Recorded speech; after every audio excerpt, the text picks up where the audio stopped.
Hello students, welcome back to study at home. ये video ESO 16 के students के लिए। इसमें आप लोगों का जो अभी जनवरी 2023 में जो एग्ज़ाम हो रहा है इग्नू का ESO 16 का, तो आप लोगों के इस एग्ज़ाम के लिए जो इम्पोर्टेंट प्रश्न है वो इस वीडियो में मैं आप लोगों के साथ शेयर कर रही हूँ। मैंने पहले भी इम्पोर्टेंट प्रश्न के वीडियो आप लोगों के लिए बनाए हुए हैं और उनके आंसर भी शेयर किए हुए हैं। तो इसमें जो प्रश्न है वो सारे के सारे आप लोगों के लिए इम्पोर्टेंट होंगे। इनमें से काफ़ी प्रश्न एग्जाम में आते हैं, तो एक बार आप इन प्रश्न को देख लीजिएगा और इनके आंसर आप चेक कर लीजिएगा, तो आपके एग्जाम की प्रिपरेशन आप अच्छे से कर पाएंगे।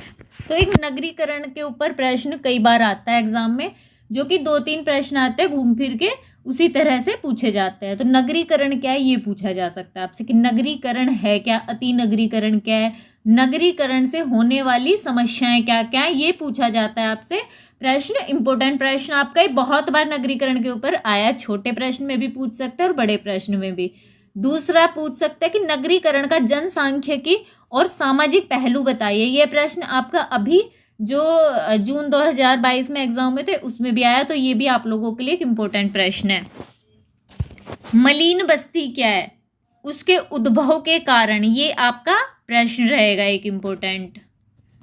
नेक्स्ट प्रश्न पूछा जाता है कि निर्धनता की संकल्पना क्या है। निर्धनता यानी कि गरीबी की संकल्पना क्या है, ये पूछा जाएगा। अगर बड़ा थोड़ा सा करके पूछेंगे तो पूछ सकते हैं कि भारत में निर्धनता के कारण एवं परिणामों के बारे में बताइए, या निर्धनता के जो संकल्पना या संस्कृति के बारे में बताइए। कैसे भी करके प्रश्न पूछ सकते हैं। सामाजिक सत्रीकरण या फिर जो सामाजिक समस्याएं हैं उनको समझने के प्रकार्यवादी दृष्टिकोण पर चर्चा कीजिए। आपसे सामाजिक जो सत्रीकरण है ये पूछ सकते हैं, या फिर सामाजिक समस्या, आंसर इसका एक ही रहेगा। इसको समझने का जो प्रकार्यवादी दृष्टिकोण है उसके ऊपर आपसे टिप्पणी लिखवाएंगे।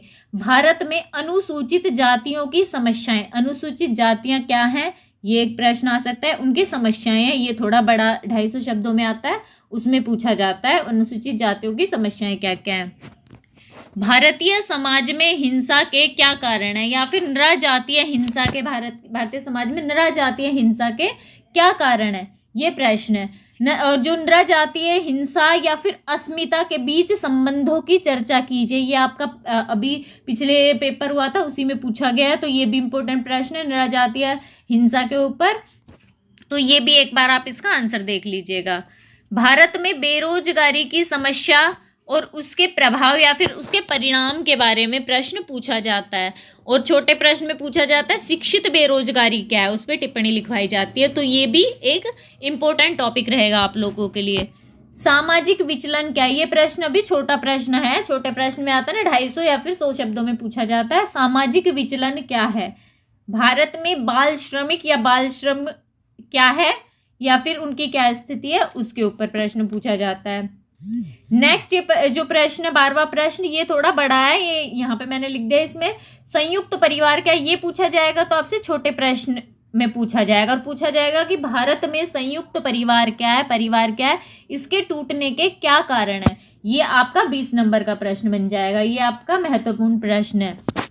भारत में छात्र असंतोष या फिर छात्रों में अशांति के क्या कारण है।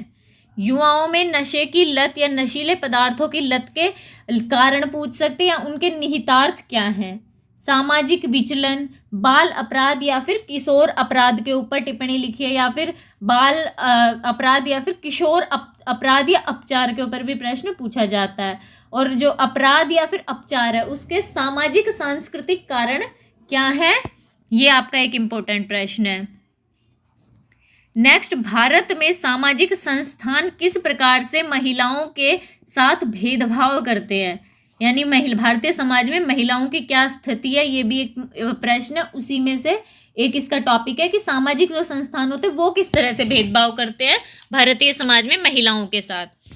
नेक्स्ट प्रश्न, युवा वर्गों में विसंबंध या विलगीकरण के कारणों की चर्चा कीजिए। अनुसूचित जातियां क्या हैं, जातियां और पीछे बताया था ना मैंने, उनकी समस्याएं क्या है वो पूछ सकते हैं। तो ये छोटा आएगा, वो थोड़ा बड़े 250 नंबर के अगर आंसर आएगा 250 वर्ड के अंदर, तो आपसे पूछा जाएगा कि उनकी समस्याएं क्या है। और छोटे में 100 शब्दों में पूछा जाएगा तो अनुसूचित जातियां क्या हैं, इतना ही पूछा जाएगा। सामाजिक रूपांतरण से आप क्या समझते हैं, ये आपका इंपॉर्टेंट प्रश्न है। तो ये 20 प्रश्न है, अगर आप इनके आंसर देख के जाएंगे तो आपका एग्जाम बहुत अच्छा जाएगा। इनमें से ज़्यादातर प्रश्न के आंसर मैंने अपने चैनल के ऊपर डाल रखे हैं। मैं आप लोगों के साथ ESO 16 की प्लेलिस्ट शेयर कर दूंगी, उसमें से देख के आप अपने एग्जाम की तैयारी कर सकते हैं। बाकी प्रश्नों के उत्तर मैं जल्दी डालने की कोशिश करूंगी। और अगर आप लोगों को इसकी PDF की ज़रूरत हो तो आप लोगों को ये डिस्क्रिप्शन बॉक्स में मेल ID मिल जाएगा, वहाँ पे आप कांटेक्ट करके PDF परचेज कर सकते हो। आपको 20 रुपये में PDF अवेलेबल होगी। आई होप ये वीडियो आपके एग्जाम के लिए यूजफुल रहा होगा। वीडियो अच्छा लगा हो तो प्लीज़ चैनल को लाइक एंड सब्सक्राइब जरूर कर दीजिएगा। मिलते हैं अगले वीडियो में कुछ नई इन्फॉर्मेशन के साथ।